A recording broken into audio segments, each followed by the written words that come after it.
Keith Bradbury is making a return as a guest speaker today. For those of you who did not hear him the first time, he is Lynn Bradbury's son, who's preached for us several times. So if you would, please help me welcome Keith Bradbury. Thank you very much. Good morning. I had a little bout with laryngitis earlier this week. Hopefully I will be able to deliver a message this morning, but as long as I don't drop everything in the process. Introduced as the title tune of a 1930s Broadway musical, this tune later appeared in the film Young Frankenstein and revived in 1984. Well, Wilbur, I can name that tune in 6 notes.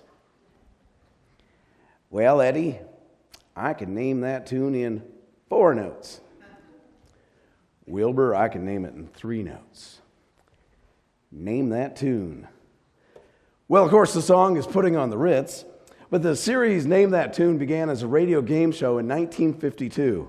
It gained popularity and moved to television in 1953, and the series ran until 1959, and then had revivals in 1970 and 1974, where it ran until 1981. It came back in 1984 and lasted until 1985, and a new series premiered in 2021 in Australia. Now, one of the most well-known segments was the Bid a Tune segment, where contestants would bid against each other, betting they could name a song in fewer notes than the other contestant.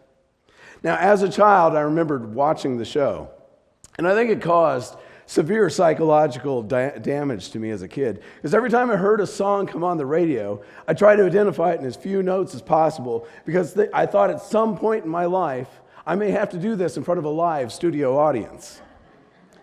Now, we're not here to talk about game shows or how quickly you can identify a song, but we are going to be talking about Gideon in the book of Judges. And we're going to be talking about a bidding war of a completely different variety. How few men will God select to defeat a vast Midianite army?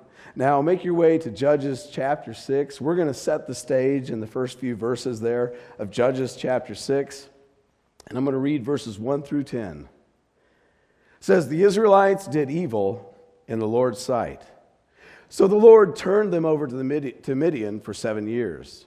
The Midianites overwhelmed Israel. Because of Midian, the Israelites made shelters for themselves in the hills, the caves, and the strongholds. And whenever the Israelites planted their crops, the Midianites, the Amalekites, and the people from the east would attack them.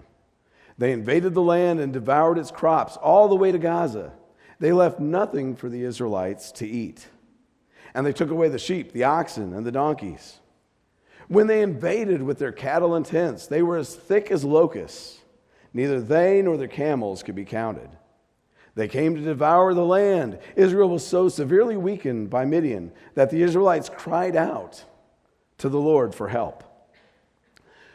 When the Israelites cried out to the Lord for help because of Midian, the Lord sent a prophet to the Israelites. He said to them, 'This is what the Lord of God of Israel said. I brought you up from Egypt and took you out of that place of slavery. I rescued you from Egypt's power and from the power of all who oppressed you. I drove them out before you and gave their land to you. I said to you, I am the Lord your God. Do not worship the gods of the Amorites in whose land you are now living, but you have disobeyed me.'" Now, I want you to ask yourself a couple questions. At what point are you lost? Well, that's kind of a tough question, isn't it? Now, let me ask you another question that sounds similar, but that's actually quite different. At what point do you realize you're lost? Now, see, you're lost the moment you took a wrong turn and didn't realize you went the wrong way. But you may take a long time before you realize you're lost. Bugs Bunny always knew he should have taken that left turn at Albuquerque, right? Now, God turned Israel over to Midian for 7 years. And one of the reasons is it takes time before we realize we're lost. You know, I'm sure like the first year, it was just annoying what the Midianites were doing. But we've got some things stored up. We can make it through this. At some point, they're going to go away, right? But then it just gets worse and worse and worse. You know what it's like. You're driving in a certain direction, vaguely aware of which direction you want to go. You think sooner or later something will look familiar. Somewhere I'll see a sign, but eventually panic sets in. You realize you have no clue where you're at. Now, I saw a sign a couple weeks ago, and it said something very profound, and I want you to listen to this. Everything happens for a reason. One of those reasons is you're stupid and you make bad decisions. Now, there's a lot of wisdom in that, right? Now, a lot of us are like Israel. We're like Israel. We've been given every blessing. We were given a peaceful life, loving parents, a stable upbringing. And like the prodigal son, you gave it all up, headed off to do things your way. And eventually you end up swimming in the swill, wishing you'd done things a little differently. Now, if you've been blessed, can I make a suggestion? Start by just praising God, because those blessings are from God, and give Him the glory, because those blessings make other people jealous. And if God removes His protection, the locusts may come and carry off every blessing God afforded to you. For Israel, the locusts were the Midianites, the Amalekites, and the people of the east. They took everything. They took the crops, they took the animals, whatever they wanted, they carried it off with them. Things got so bad that the people finally realized they need help, and they cried out to God. And at this point, a prophet turns up to inform them they are lost. And there's a very interesting thing that's going on here. Because spiritually, they'd wandered away from God.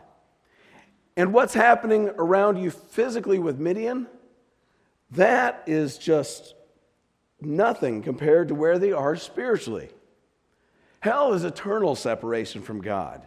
And you're so focused on the here and now that you cannot even comprehend eternity. So God had to make it a little bit more difficult on their lives so they'd realize the spiritual situation they were in. Most of us are like that, where we think as long as everything is going well with my physical life, everything must be okay spiritually. We never reflect where we are, that maybe we are lost. Judges 6, verses 11 through 16 says this: The angel of the Lord came and sat down under the oak tree at Ophrah, owned by Joash the Abiezrite. He arrived while Joash's son Gideon was there threshing wheat in a winepress so he could hide it from the Midianites. And the angel of the Lord appeared and said to him, "The Lord is with you, courageous warrior." Gideon said to him, "Pardon me, but if the Lord is with us, why has such a disaster overtaken us? Where are all his miraculous deeds our ancestors told us about?" They said, "Did not the Lord himself bring us up out of Egypt? But now the Lord has abandoned us and handed us over to Midian." Then the Lord himself turned to him and said, You have the strength. Deliver Israel from the power of the Midianites. Have I not sent you?" Gideon said to him, "But Lord, how can I deliver Israel? I mean, just look, my clan is the weakest in Manasseh, and I am the youngest in my family." The Lord said to him, "But I will be with you.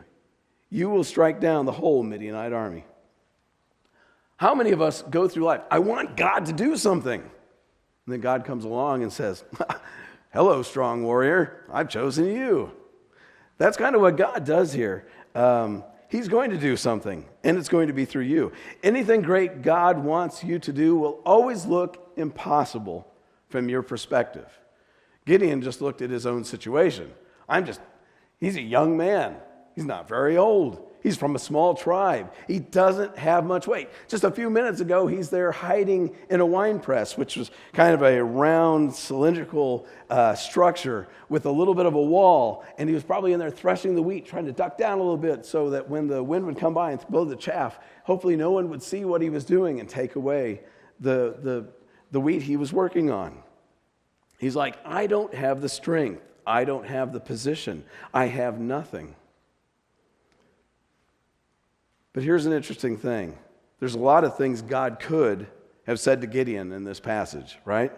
He could have corrected Gideon and said, "My people have wandered away from me. This is what happens when you disobey." He could have said that. He didn't, but he could have said that. He could have said, "You've only had it hard for 7 years.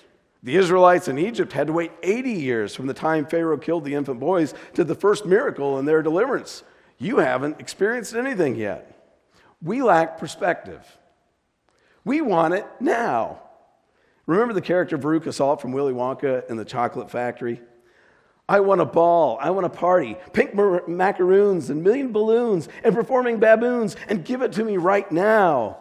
I want the world, I want the whole world. I want to lock it all up in my pocket. It's my bar of chocolate. Give it to me now. I want today, I want tomorrow. I want to wear them like braids in my hair, and I don't want to share them. I want a party room full of laughter, 10,000 tons of ice cream, and if I don't get the things I'm after, I'm going to scream. I want the works. I want the whole works. Presents and prizes and sweets and surprises of all shapes and sizes. And now, don't care how, I want it now. Now, God circumvents the entire discussion and says, you can do it. Are you ready? But before God is going to allow Gideon to take down the Midianite oppressors, he's got to take care of something a little bit closer at home first. And this is where we go to Judges chapter 6, verse 25. And it says this, that night the Lord said to him, take the bull from your father's herd as well as the second bull, one that is 7 years old. Pull down your father's Baal altar and cut down the nearby Asherah pole. Then build an altar for the Lord your God on the top of the stronghold, according to the proper pattern. Take the second bull and offer it as a burnt sacrifice on the wood from the Asherah pole that you cut down. So Gideon took 10 of his servants and did just as the Lord had told him. But he was too afraid of his father's family and the men of the city to do it in broad daylight, so he waited until nighttime. When the men of the city got up the next morning, they saw the Baal altar pulled down, and nearby the Asherah pole had been cut down, and the second bull sacrificed on the newly built altar. And they said to one another, who did this? And they investigated the matter thoroughly and concluded that Gideon, son of Joash, had done it. The men of the city said to Joash, bring out your son so we can execute him. He pulled down the Baal altar and cut down the nearby Asherah pole. But Joash said to him, to all those who confronted him, must you fight Baal's battles for him? Must you rescue him? Whoever takes up his cause will die by morning. If he really is a god, let him fight his own battles. After all, it was his altar that was pulled down. And that very day, Gideon's father named him Jerubbaal, because he had said to him, let Baal fight with him, for it was his altar that was pulled down. Don't you find it odd? Now, just look at this in context. That Gideon questioned why God had abandoned them, and his own father has an altar to Baal in his property. Isn't that kind of a clueless situation for Gideon to not realize really where they had fallen, how they had turned to other gods? It didn't enter his mind that, wait, we were the ones who put up the Baal altar on our property that all the town came around to worship Baal. And we're wondering why God has abandoned us. It didn't cross his mind, and I always found that a little bit ironic in that passage. I think the way Gideon talks about the God of Israel, I'm pretty convinced that the people have not totally dropped the worship of the one true God. They've just added other regional gods to the mix. Because it's always easy to add other gods when our God isn't moving quite as fast as we think he should. See, before you can be God's chosen instrument, you've got to get rid of the idols. And the false gods you bring around to fill your empty life because the real God doesn't act fast enough are usually something a little more difficult to identify than an altar to Baal out in the backyard. Your cell phone is a poor god. Alcohol and drugs are poor gods. Google and social media are poor gods. Sexual deviancy is a poor god. The pursuit of education above all else is a poor god. The pursuit of money above all else is a poor god. Toys, games, cars, possessions are all poor gods. Gossip and titillating news is a poor god. Fame is a poor god. What is your obsession? What is the one thing you simply cannot let go? There is one God, and he doesn't share the throne. Now, to Gideon's credit in this passage, he obeys. He didn't talk back or say, I can't do that. That's my dad's Baal altar. How can I go do that? No, he actually obeys. He does what God tells him. Most of us, when confronted with our own idolatry, make excuses. Got it under control. It's not that bad. God understands. Other people are far worse. At least I haven't killed anybody. You always drop back to that one. At least I haven't killed anybody. But most of us would fall to our knees and cry if we knew the incredible things God was willing to do through us, or even bless us with, if we just let go of those false gods. If we just let them go. So now that Gideon has been obedient, he's gotten rid of the false gods, he's ready to gather up his army, he sends out messengers and people respond to the call. Meanwhile, a Midian army of more than 130,000 well-armed soldiers, they got camels, they've got provisions, they crossed the Jordan River and they were camped in the Jezreel Valley. Now after the call went out, 32,000 men of Israel rallied to Gideon's call. Well, that's a lot of guys, but there's 130,000 down in the valley. God looks at the numbers and said, you got way too many men for me to give you the victory. Sure, God could defeat that army with 32,000, but Gideon and Israel might think that somehow they did it by their own hand. So God tells Gideon, say to the men, if any man is shaking in fear, they can turn around and go home. 22,000, just up and leave.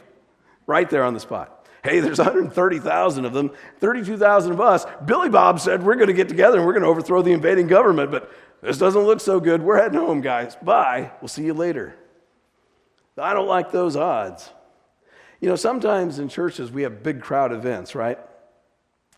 You get a contemporary Christian artist in, or you get one of the guys from Duck Dynasty. Suddenly you got a huge crowd, and the next week they're gone. And a lot of times the people who are regulars in the church feel like, wow, that was a mountaintop experience, but then just kind of settles back down into, oh, we're still us. We're still normal. And sometimes there's a little bit of depression that sets in because there's no real commitment to see things beyond just what's going on around us. Oh, there's a big show. Let's see how many people turn up. Oh, it wasn't as many as I thought. I'll see you guys later, and we'll head on off. I believe there's a reason God told those afraid to leave first. Cowardly people impede God's will. And this is an important thing to remember. Cowardly people impede God's will. God wants to do great things. Cowardly people say it can't be done. God even goes so far as to condemn cowardice. In Revelation 21:8, he includes the cowardly with the sexual immoral, the idolaters in combination when he says, but as for the cowards, unbelievers, detestable persons, murderers, the sexually immoral, and those who practice magic spells, idol worshipers, and all those who lie, their place will be in the lake that burns with fire and sulfur. That is the second death. There's a lesson here, and Jesus made a very clear point, testified to it in Matthew, Mark, and Luke. Whoever wants to save his life will lose it, but whoever loses his life because of me will find it. Jesus calls us to love him first and to trust him more than we love our own life or trust our own judgment. I don't know if you've heard this story about a recent story about a Tennessee preacher named Robert Galati. He spent a year having regular quiet times with God that frequently lasted for 2 hours. He was going through a very difficult time in his ministry. He was going through a lot of frustrations, and he talked about his prayer life at that time. He was like, God, I need you to fix my elders. I need you to fix my deacons. I need you to fix these people in my church because things aren't going right. He went through a really difficult time because 2 of his friends in the ministry, Jared Wilson and Darren Patrick, both committed suicide less than a year apart. He started to realize that he and other preachers like him were totally relying upon their own strength and not upon God. He decided to trust God and not his own efforts. He said God really started to move through his prayer time. Goliath said when he first began, he was asking God to do things, but then it was always somebody else, never himself. And at some point, God revealed to him that God wants Galati to focus on him, because when we enter into prayer with God, it's about correcting ourselves first so we can enter into his presence. God convinced Gladdy that he had the issues of pride, arrogance, and jealousy. Gladdy became convinced he needed to pray for the ministries of the churches around him because God opened up into his prayer life that he wasn't lifting up any of the churches around him. It was always about him and his needs. And he wanted to be great in his ministry and congregation. 10 months into praying, Gladdy said he heard the word spontaneous baptisms, and he had no clue what it meant. And the next Sunday, the COVID-19 scare kicked in, and the church had its lowest Sunday attendance in the years he had ever been there. But that Sunday, 99 people came forward and were baptized. And over the next 4 months, more than 1,000 people were baptized. Now see, church isn't a place for the unrepentant cowardly, and we're not put here to play it safe. And I was amazed at how this preacher's story paralleled the Gideon story, and I want that to be our story too. So after God has thinned the ranks and gotten rid of the cowardly, he still thinks the numbers are too great. He tells the men to go to the water and drink, and keep only the men who drink by lifting the water to their mouths. Send everyone else who laps the water like a dog on their hands and knees home. Only 300 men lift the water to their mouths. The other 9,700 were sent home.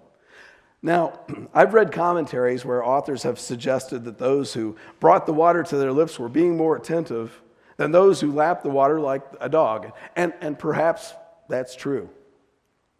But in spectacular name that tune fashion, God tells Gideon he can defeat the Midian army with only 300 men. And that's the exciting part of this passage here. Now, I don't want to blow by this attentive possibility here because Jesus tells us we are to be attentive. The parable of the wise and foolish virgins, Jesus says that his followers must be ready and watchful for his return. There are other things that we are to be instructed to be attentive to. We are to be attentive to the schemes of Satan so we do not fall into his traps. We are to be attentive to the needs of our brothers and sisters. We are to be attentive to our own sin and rid ourselves of it. We are to be attentive to the sins of others and try to rescue them whenever possible. It's very possible God was identifying those who lap the water like dogs as people who were only concerned with their own momentary thirst versus those who brought the water to their mouths, always minded their surroundful, waiting for the opportunity because at any moment they could go into battle. It's very possible. We know it's down to 300 now. And in Judges chapter 7, verses 9 through 14, that night the Lord said to Gideon, "Get up, attack the camp. I'm handing it over to you." Now, remember, 300 people, 130,000 troops. But if you are afraid to attack, go down to the camp with Purah your servant and listen to what they are saying. Then you will be brave and attack the camp. So he went down. So in other words, he was afraid. He was afraid. It's okay to be afraid, okay? Fear and cowardice are two totally separate things. We can always be afraid, but he's not a coward here because he's going down there and he's going to listen in. He went down with Purah his servant to where the sentries were guarding the camp.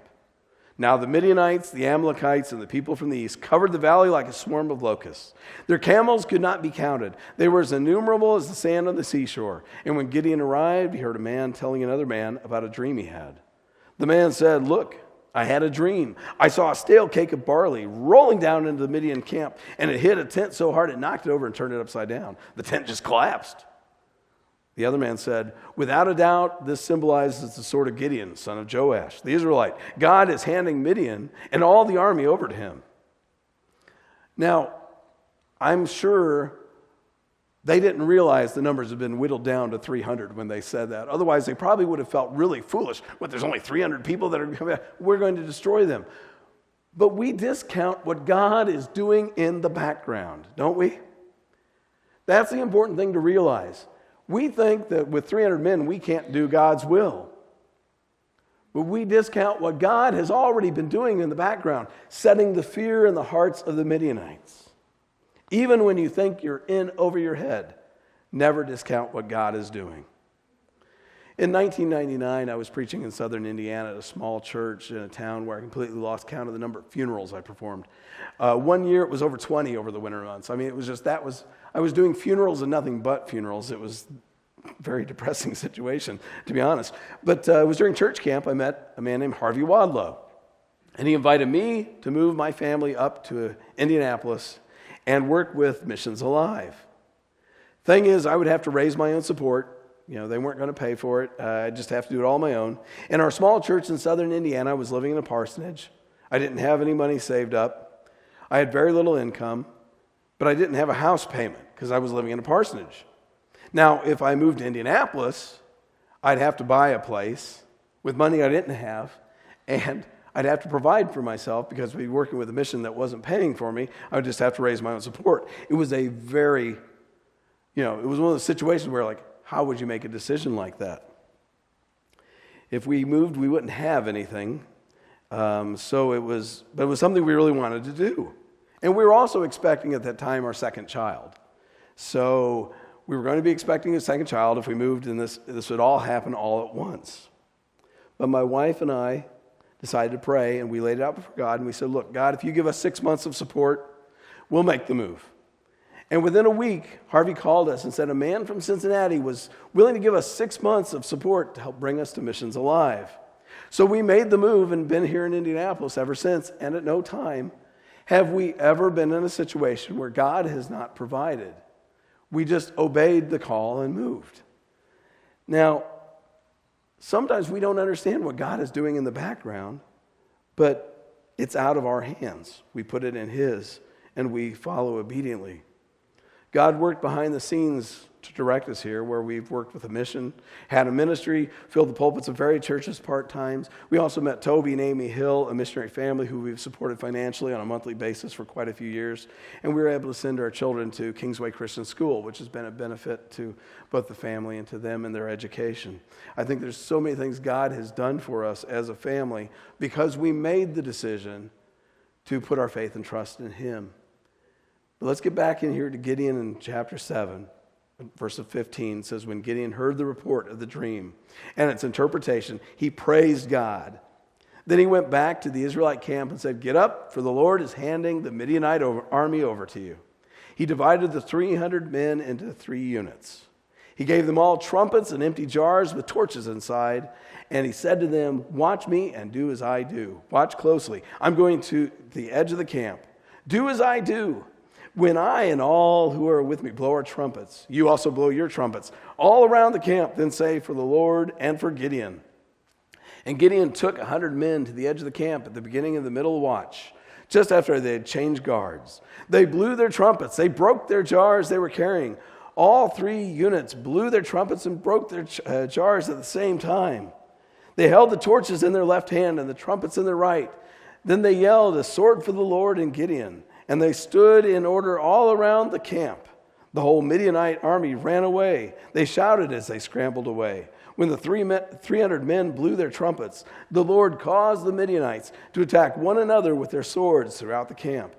The army fled to Bethshittah on the way to Zerara, and they went to the border of Abel Meholah near Tabbath. And it's really hard to say names when your voice doesn't work half the way anyway. Israelites from Naphtali, Asher, and Manasseh answered the call and chased the Midianites.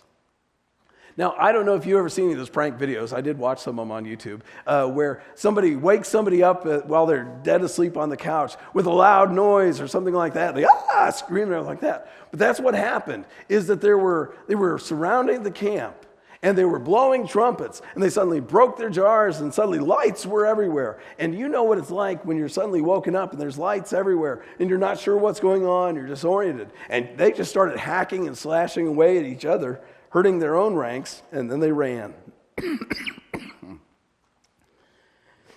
Excuse me. The Midianites ran for their lives. And one of the interesting things about this passage is I love how it ends, because the victory of Gideon doesn't end with just him, but others get on board as well. Israelites from Naphtali, Asher, and Manasseh answered the call and chased the Midianites. And when you are faithful, when you put your trust in the Lord and carry out His plans, others will rise to join you. Now, it won't happen while they think you're going to fail, but as soon as victory is within grasp, you'll see people rise up and join you. And that's kind of what happened here. That's what puts the naysayers to rest, is when God gives you the victory.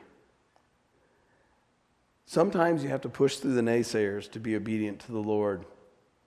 But all who put their trust in the Lord will not be put to shame. John 16:33 says this, I have told you these things so that in me you may have peace. In the world you have trouble and suffering, but take courage. I have conquered the world. Jesus has already conquered the world. He's already given us a message. You have a Bible. He's already given you his Holy Spirit. He's ready to tell you, go, faithful warrior. You can succeed. So many of us think that, well, we come up with the excuses. I'm not strong enough. I'm not famous enough. I'm not handsome enough. I'm not pretty enough. Or I'm too pretty. No one will take me seriously.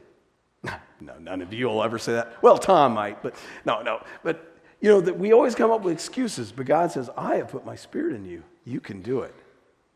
And that's what we've got to realize today is that God has put his Spirit in us. And he's called us to be part of his great conquest of this world, bringing it all under Jesus, bringing salvation to all who will come. We're going to have the hymn of invitation right now. So I'd ask the singers to come forward right now as we get ready to sing that.